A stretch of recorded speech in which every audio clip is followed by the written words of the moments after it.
Hi అండి, అందరికీ నమస్కారం. ఈరోజు మేము ధర్మాబాద్ నుంచి కామారెడ్డి వరకు వెళ్తున్నాము. కామారెడ్డి నుంచి అక్కబావ వాళ్ళు పికప్ చేసుకోవడానికి మాకు వస్తున్నారు అన్నట్టు. ఎందుకంటే వేదవ్యాస్కి పాఠశాల డ్రాప్ చేయడానికి అయితే వెళ్తున్నాము అందరం కలిసి. మేము కామారెడ్డి వరకు అయితే ట్రైన్లో వెళ్తున్నాము. ట్రైన్ జర్నీ నాకు ఇష్టం, కంఫర్టబుల్ అనిపిస్తుంది. మీలో ఎంతమందికి ట్రైన్ జర్నీ ఇష్టం కమెంట్ చేసి చెప్పండి.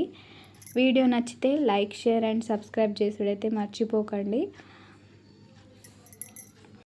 ఏకవీర 6 months ఉన్నప్పుడు వేదవ్యాస్కి కలిసామన్నట్టు. అప్పటి నుంచి అయితే వేదవ్యాస్కి కలవలేము.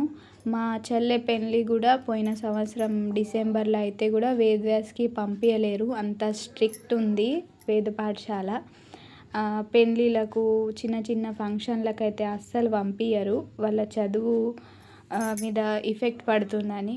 ఇక్కడ వస్తే మళ్ళీ ఎంజాయ్ చేస్తారు, చదువుకి దూరం అవుతారని ఎక్కువ పంపించరు. ఇలా దీపావళి సెలవులనే పిల్లల్ని పంపిస్తారన్నట్టు. అది కూడా వారం రోజులు 15 రోజులు అంతే పంపిస్తారు, మళ్ళీ సమ్మర్లో పంపిస్తారు. మా అక్క బావ అందరం కలిసి కామారెడ్డిలో ఉన్న ఒక ఆర్గానిక్ షాప్కి అయితే వెళ్ళాము.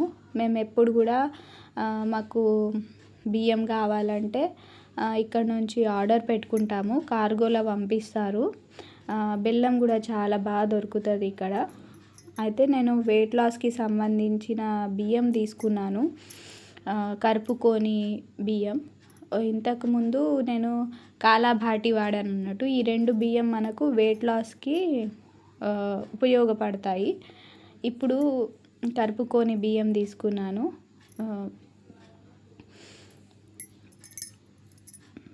మా అక్క కూడా కరుపుకొని బియ్యం తీసుకుంది. కామారెడ్డిలో షాప్ చూసుడవుతుందని అలా వెళ్ళి బియ్యం కూడా తీసుకున్నాము. మధ్యలోనే ఆగి చెరుకు రసం తాగామన్నట్టు. ఇలా చాలాసార్లు ఆగేసరికి పాఠశాల వెళ్ళడానికి లేట్ అయింది, సాయంత్రమే అయింది మాకు. కొద్దిగా డే టైంలో వెళ్తే ఇంకా బాగా చూసేవాళ్ళేమో అని అనిపించింది.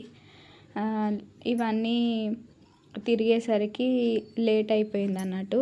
వేదవ్యాస్ అయితే చాలా హైట్ పెరిగాడు, నేను చూసి షాక్ అయ్యాను అన్నట్టు.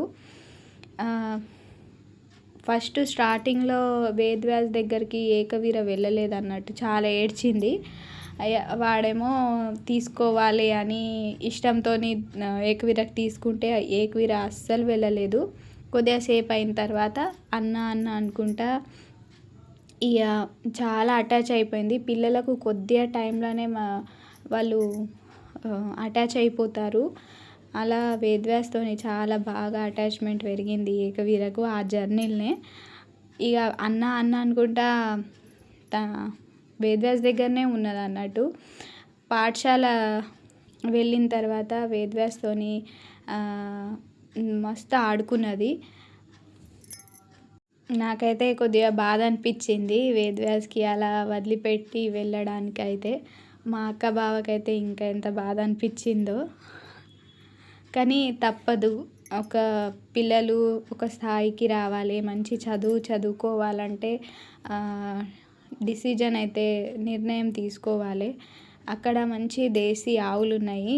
డే టైంలో వెళ్తే చూసేవాళ్ళం, ఇంకా మంచిగా అనుకున్నాం కానీ అసలు చూసుడు కాలేదు. మంచి కార్తీక మాసం కాబట్టి దీపాలు పెట్టిండ్రు, వాతావరణం చాలా బాగుంది. పాఠశాలది నాకు చాలా నచ్చింది పాఠశాల. నైట్ అయింది కాబట్టి మేము ధర్మాబాద్ వెళ్ళకుండా అక్క వాళ్ళ ఇంటికే వచ్చేసాము. షణ్ముఖితోని ఏకవీర మంచిగా ఆడుకుంది, వాళ్ళిద్దరూ మంచిగా ఆడుకుంటారు. షణ్ముఖికి వీడియో కాల్ అట్లా మాట్లాడుతుంది కాబట్టి షణ్ముఖి చాలా పరిచయం వేదవ్యాస్ కంటే. మేము ఇంటికి వచ్చేసరికి మా అక్క వాళ్ళ ఇంటి నుంచి ధర్మాబాద్ వచ్చేసరికి కూడా మాకు సాయంత్రమే అయింది. ఇక మేము వచ్చేసరికి శివాని ఇంకా శ్రీకాంత్ వచ్చారన్నట్టు. ఆ రోజు నేను మంగళహారతి ఇవ్వలే శ్రీకాంత్కి, అక్క నేనే ఇంటికి వస్తాను అన్నాడని. ఇంటికి వచ్చారన్నట్టు. మాకు రావడానికే లేట్ అయింది. మా గురించి వెయిటింగ్లో ఉన్నారు అందరూ. అలా మంగళారతి ఇచ్చానన్నట్టు. మా శ్రీకాంత్ ఏమో ఓ మంచి గిఫ్ట్ ఇచ్చిండు. యూస్ఫుల్ అయ్యే గిఫ్ట్ ఇచ్చాడన్నట్టు. అందరం కలిసి హారతి కూడా ఇస్తున్నాము. అందరికీ ఇష్టం. శ్రీకాంత్ అంటే చాలా ఇష్టం అందరికీ. అన్ని పనులు చేస్తాడు అన్నట్టు. ఒక తమ్ముడిగా అక్కలకు అన్ని పనులు చేసి పెడతాడు. శ్రీకాంత్ కూడా వేదం చదువుకుంటాడు, కృష్ణ యజుర్వేదం. వేదవ్యాస్ కూడా కృష్ణ యజుర్వేదం చదువుకుంటారు. ఇద్దరు వేద పాఠశాలలో ఉంటారు. దీపావళి హాలిడేస్ కోసమని శ్రీకాంత్ కూడా వచ్చాడు. పాఠశాలలో వేస్తే ఏంటంటే మంచి సంస్కారం, ఒక మంచి అలవాట్లు పిల్లలకు ఉంటాయన్నట్టు. వడకలగ్గం కాగానే వేదవ్యాస్కి అయితే పాఠశాల వేశారు 8 సంవత్సరాలకే. కప్స్ బాగున్నాయి, నాకు నచ్చినాయి అని చెప్తున్నాను. మాకంటే చిన్నవాళ్ళే మా తమ్ముళ్ళందరూ, కానీ గిఫ్ట్ ఇస్తారన్నట్టు అక్కలకు.